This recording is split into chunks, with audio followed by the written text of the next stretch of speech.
Menarik pagi ini, rombakan kabinet menampilkan 5 muka baharu dan 6 perubahan portfolio. Sultan Ibrahim mendedahkan baginda menolak pencalonan Hasni untuk dilantik semula sebagai Menteri Besar Johor. Naib Presiden UMNO yakin orang Melayu akan menyokong kerajaan jika pentadbiran negara berkesan. 7 hingga 8 lagi ahli parlimen PN akan sokong kerajaan perpaduan. PAS selar kenyataan Lim Kit Siang berhubung Perdana Menteri bukan Melayu.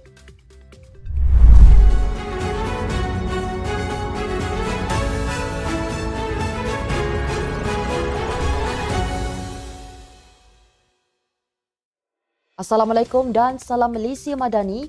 Bersama saya Mirakilah dalam Nextstep News edisi pagi Selasa, 12 Disember 2023. Sebelum itu, jangan lupa untuk subscribe YouTube Nextstep TV dan follow Facebook Nextstep Malaysia.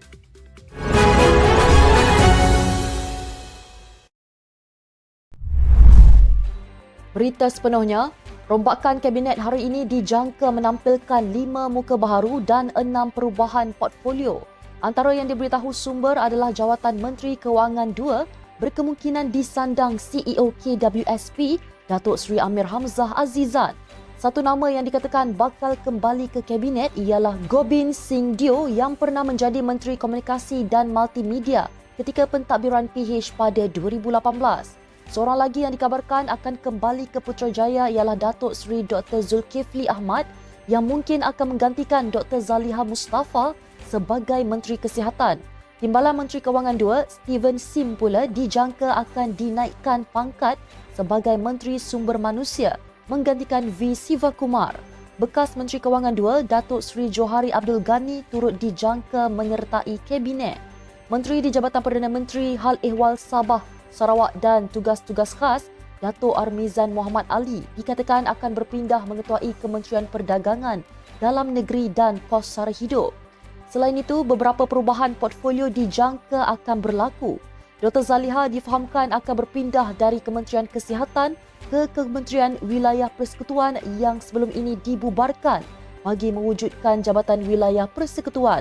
Fadilah yang ketika ini Timbalan Perdana Menteri 2 merangkap Menteri Perladangan dan Komoditi dijangka menerajui jawatan Kementerian Sumber Asli, Alam Sekitar dan Perubahan Iklim.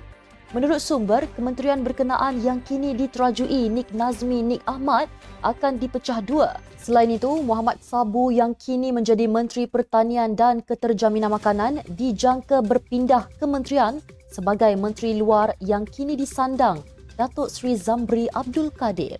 Manakala Zamri akan menerajui Kementerian Pengajian Tinggi. Datuk Seri Muhammad Khalid Nordin juga Naib Presiden UMNO disebut-sebut bakal berpindah daripada Kementerian Pengajian Tinggi ke Kementerian Pertahanan. Sementara itu, Kementerian Komunikasi dan Digital yang ketika ini diterajui Fahmi dijangka dipisahkan. Fahmi dijangka menerajui kementerian bertumpu kepada aspek digital, manakala Gobind berkemungkinan bertanggungjawab terhadap portfolio komunikasi. Dalam satu wawancara bersama The Straits Times Singapura yang diterbitkan semalam, Sultan Johor Sultan Ibrahim Sultan Iskandar mendedahkan bahawa baginda pada tahun 2022 telah menolak pencalonan Hasni Mohamad untuk dilantik semula sebagai Menteri Besar bagi menegakkan kuasanya sebagai Ketua Negeri. Ketika itu, Johor dilanda krisis apabila Hasni yang juga pengerusi BN Negeri dihalang untuk dilantik semula sebagai Menteri Besar bagi penggal kedua. Walaupun berjaya memimpin gabungan itu menang dengan majoriti besar dalam pilihan raya negeri. Sultan Ibrahim mendedahkan bahawa Hasni telah dijadikan poster boy dan kesemua wakil rakyat BN menandatangani deklarasi untuk menyokongnya. Titah baginda dalam Perlembagaan Johor, satu-satunya individu yang boleh membuat keputusan melantik Menteri Besar adalah Sultan. Maka baginda menukar pelantikan itu dan mengejutkan semua pihak. Baginda kemudiannya melantik Adun Macap On Hafiz Ghazi sebagai Menteri Besar. Dalam wawancara itu, Sultan Ibrahim menyatakan baginda tidak mahu menjadi Raja Boneka semata-mata dan akan menggunakan sepenuhnya pengaruh sebagai Yang di-Pertuan Agong untuk memperbetulkan keadaan. Selain itu, Sultan Ibrahim juga berkata, akan turut bersikap tegas dalam hubungannya dengan Perdana Menteri Datuk Seri Anwar Ibrahim. Pada masa yang sama, baginda menyatakan sokongan kepada Datuk Seri Anwar yang menurutnya ada kala menghubunginya untuk meminta nasihat termasuk di tengah malam. Baginda juga berkata Datuk Seri Anwar patut diberi peluang membuktikan kemampuannya. Sultan Ibrahim Sultan Iskandar akan menggantikan Al-Sultan Abdullah Riayatuddin Al-Mustafa Billah Shah sebagai Yang di-Pertuan Agong dan akan mengangkat sumpah pada 31 Januari depan. Naib Presiden UMNO Datuk Seri Muhammad Khalid Nordin optimis rakyat khususnya orang Melayu akan terus menyokong parti itu jika kerajaan perpaduan dukungan berjaya mentadbir negara dengan berkesan.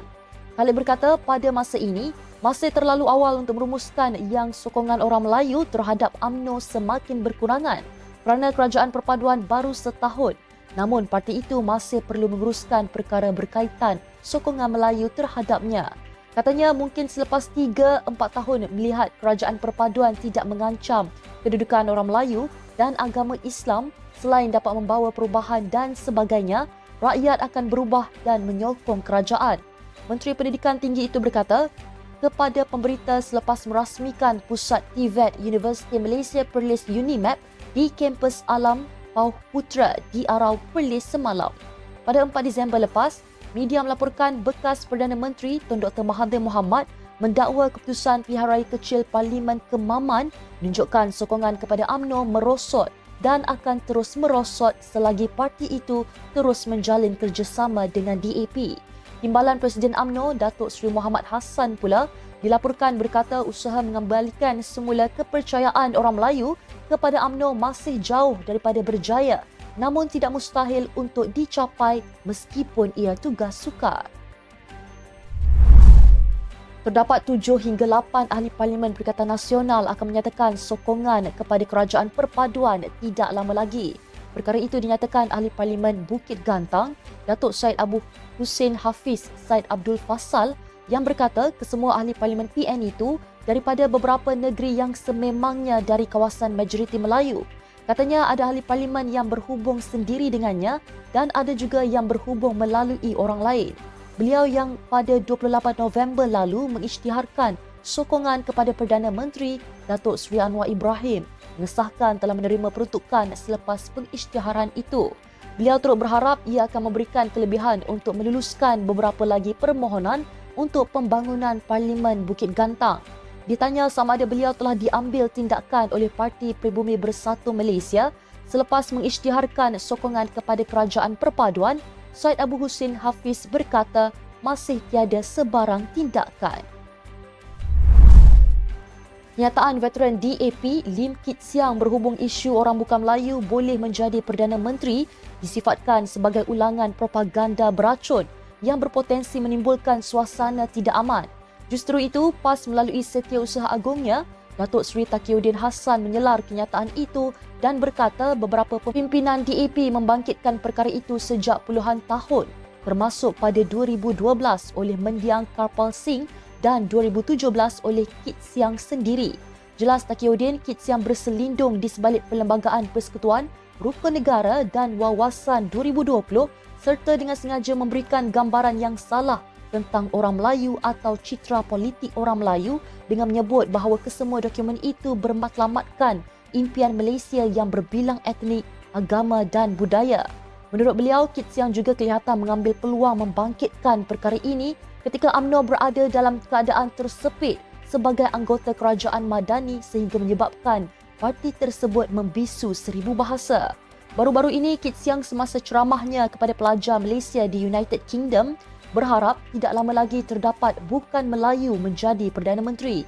Kenyataan itu dikeluarkan ketika mengulas bagaimana Barack Obama yang berkulit hitam dapat menjadi Presiden Amerika Syarikat selepas lebih 230 tahun penubuhan negara itu.